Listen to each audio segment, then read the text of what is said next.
হ্যাঁ, আল্লাহ ভীতি মানে কি? তুমি যেখানে থাকো, যেভাবে থাকো, আল্লাহকে ভয় করে চলবে। এরপরে রাসূলুল্লাহ সাল্লাল্লাহু আলাইহি ওয়াসাল্লাম বলছেন, ইউকাল আইনাস সাইমু, কিয়ামতের দিন মানুষদেরকে ডেকে বলা হবে, রোজাদারেরা কোথায়? ফায়াকুমুনা, রোজাদারেরা সবাই দাঁড়িয়ে যাবে। দাঁড়ায় গেলে পরে ওদের ভিজিটর কার্ড দেওয়া হবে। কি দেওয়া হবে? ওদেরকে চিহ্নিত করা হবে কোনটা আসলেই কোনটা সত্যিকার অর্থে রোজাদার ছিল। ওদেরকে চিহ্নিত করে ওদেরকে কি দেওয়া হবে? অনুমতিপত্র দেওয়া হবে। তারপরে কি? লা ইয়াদখুলু মিনহু আহাদুন গায়রুহুম, ওরা সবাই সেই দরজা দিয়ে এক এক করে সবাই জান্নাতে প্রবেশ করবে। সর্বশেষ লোকটি যখন প্রবেশ করা শেষ হবে, দরজাটা অটো লাগিয়ে দেওয়া হবে। অন্য কোন ব্যক্তির প্রবেশাধিকার নিষিদ্ধ, সেদিক দিয়ে প্রবেশ করতে পারবে না।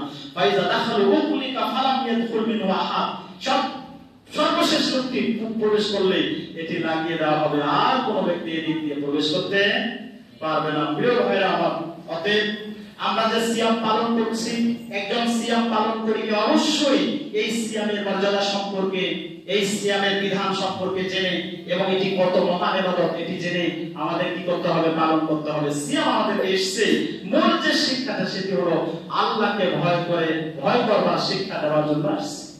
আমাদের এর আগে ওই যে আমাদের একজন এরবাকান ইউনিভার্সিটির একজন প্রফেসর আসছিল না গত রমজানে, না বোধহয় তার আগে রমজানে একজন ইউনিভার্সিটি টিচার আসলেন, এখানে বক্তব্য দিলেন। উনি কি বললেন?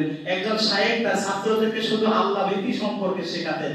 হ্যাঁ, আল্লাহ ভীতি মানে কি? তুমি যেখানে থাকো, যেভাবে থাকো, আল্লাহকে ভয় করে চলবে, এই কথাটাই তিনি শেখাতেন।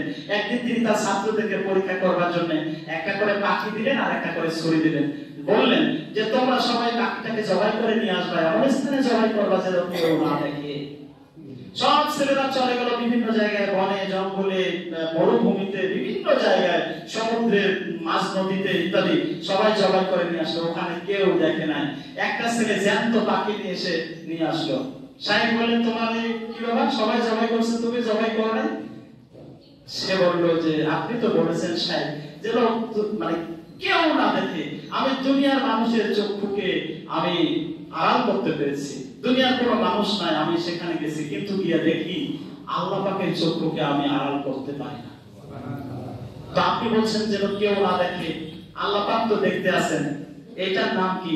আল্লাহর ভয়। আর এইটা শিখবার জন্য আপনি অফিসে বসে কিছু টাকা নিলেন, মানুষ দেখবে, মানুষ দেখার কিছু নেই, ঠিক আছে? দুর্নীতি করলেন, একটা মানে ঘুষ নিলেন, ঠিক আছে? আপনি সুদ খেলেন, ঠিক আছে? এটি কেউ দেখলো না। অফিসে বসে আপনি এবং আপনার ক্লায়েন্ট জানলো যে আসছে আপনার কাছে, ঠিক আছে? ফাইলটা তো আপনি দিচ্ছেন না, ফাইলটা আপনার টেবিলে পড়ে আছে, ফাইল আর আপনি ছাড়েন। পিয়ন বলে দিচ্ছে আর কি ফাইল আপনি ছাড়বে? হ্যাঁ, বসেন না এগুলা দুনিয়ার হালসা। তারপর ভাবলেন যে তো তাহলে কিছু অফিসে কেউ নেই, স্যারকে বলেন স্যার এটা কিছু না, একটু চা খাওয়ার জন্য দিলাম।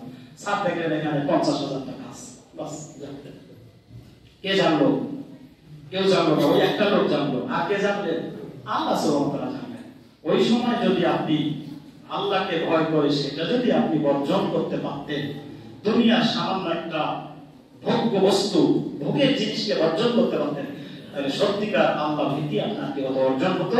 এই সত্যিকার আল্লাহ ভীতি মানুষ যেন অর্জন করতে পারে, সেই জন্য সিয়াম আমাদের কাছে এসেছে। এই মহান ইবাদতটি আল্লাহ আমাদেরকে দিয়েছেন।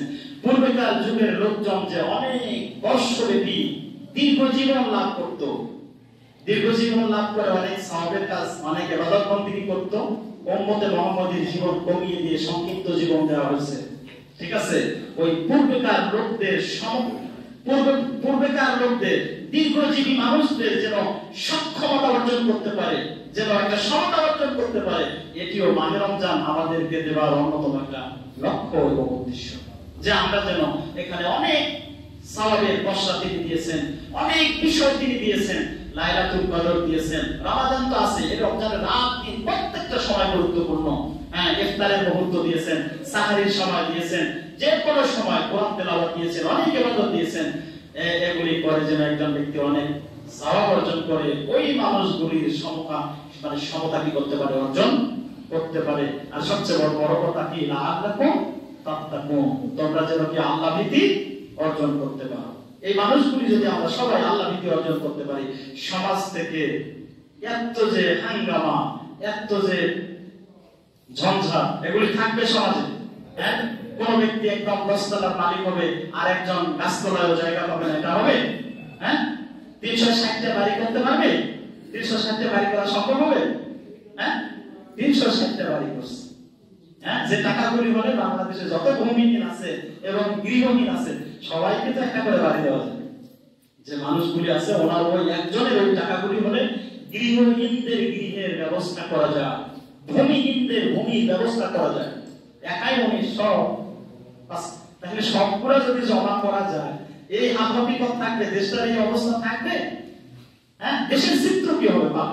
আল্লাহ ভীতি নেই, অনেক বড় শিক্ষিত কিন্তু আল্লাহ ভীতির শিক্ষা সেখানে নেই।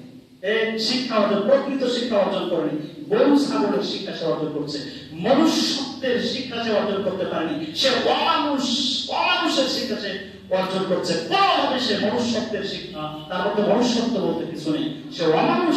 এই জন্য আমাদের একজন বক্তা বলেন যে ওগুলো গরু এবং ছাগল, এবং গরু ছাগলের চেয়েও সে নিকৃষ্ট খারাপ। আল্লাহ বলছে কথা যে সে গরু ছাগলের চেয়েও কি। অতএব রমজান এসেছে আমাদেরকে উন্নত করবার জন্য, আমাদের জীবনকে উন্নত করবার জন্য। পার্থিব জীবনের এই ছোট্টখাটো বিষয়গুলি একেবারে তুচ্ছ নগণ্য, যদি চোখ মুখতেই সব অন্ধকার হয়ে যায়, সব আমরা ছেড়ে চলে যায়, সেই কথা কেউ চিন্তা করি না। কিভাবে খালি নেওয়া যায় সেই চিন্তা করতে আসি। ওইটাকে বাদ দিয়ে আল্লাহ ভীতি অর্জন করে স্বল্পের মধ্যে জীবন যাপন, অল্পের তুষ্টি, এগুলির মধ্যে যে শান্তি কল্যাণ, এইটা শিক্ষা দেওয়ার জন্য মাহে রমজান এসেছে। সেই শিক্ষা অর্জন করে আমরা রোজাকে, আমাদের সিয়ামকে অনেক সুন্দর এবং অর্থবহ করে তুলি, আমরা জীবনে সফল হই। ইহ জগৎ এবং পরজগৎ, উভয় জগতে আল্লাহ আমাদের জন্য সফল করেন।